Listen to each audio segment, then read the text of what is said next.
Taarifa ambayo imeendelea kuwapa nguvu chama cha demokrasia na maendeleo lakini pia na mwenyekiti Tundu Antipas Lissu ni mara baada ya watu wawili kuonekana kusapoti na kuweza kumpa nguvu Tundu Antipas Lissu kwamba ni lazima atatoka gerezani kwa vyovyote vile. Watazidi kuzungumza na wataendelea kujadili katika bunge la Ulaya. Nikianza pia na kiongozi Robert Amsterdam ambaye pia ni moja ya mwanaharakati mkubwa kabisa ambaye amekuwa akionyesha ishara ya kuweza kukubaliana na harakati za mwenyekiti Tundu Antipas Lissu. Na mwamba bwana amekuwa akifanya kazi katika nchi ya Ujerumani na akiwa moja kama ya mwanasheria na moja mwanaharakati mkubwa kisiasa ambaye pia kuhusu sakata la mwenyekiti Tundu Antipas Lissu kuhusu kesi yake ya uhaini anaamini kabisa kama ni kesi ambayo pengine imekuwa ni ya kubabatiza. Kwa hiyo ahadi iliyopo ni kwamba kabla ya mwaka huu kuweza kuisha lakini pia na kabla ya kuingia katika mwaka na mwezi wa uchaguzi wa mwezi Oktoba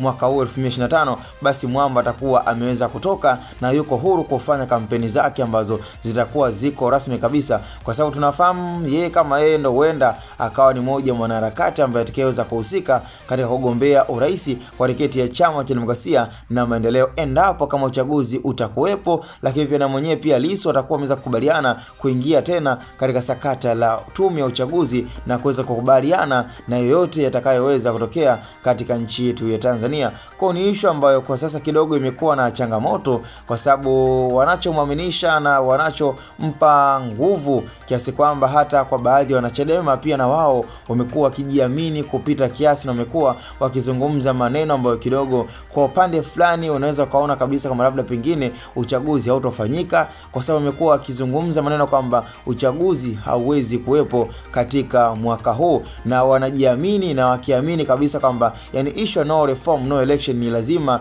iweze kutimia na lazima iweze kufika katika mwafaka ambao Chadema wao kama wao wanaamini haki wataipata. Na issue ya kukaa chini na kuhakikisha katiba inatengenezwa upya basi ni swala ambalo la kina mwana Chadema ambaye anaamini kuhusu hii issue ambayo imekuwa ikiwapa nguvu kutoka katika bunge la Ulaya na hata kwa baadhi ya wanaharakati ambao wamekuwa ni wanasiasa katika nchi nyinginezo ambazo wamekuwa na ukaribu na Lissu, lakini pia wamekuwa wakipambania pia kesi ya mwenyekiti Tundu Antipas Lissu. Hawa ndo wanaompa jeuri Lissu na wanaoipa jeuri chama cha demokrasia na maendeleo. Cha msingi kama kawaida, hii ni taarifa fupi ambayo nafikiri pengine nisimalize sana muda wako. Cha msingi tukutane kwenye idara ya comment section.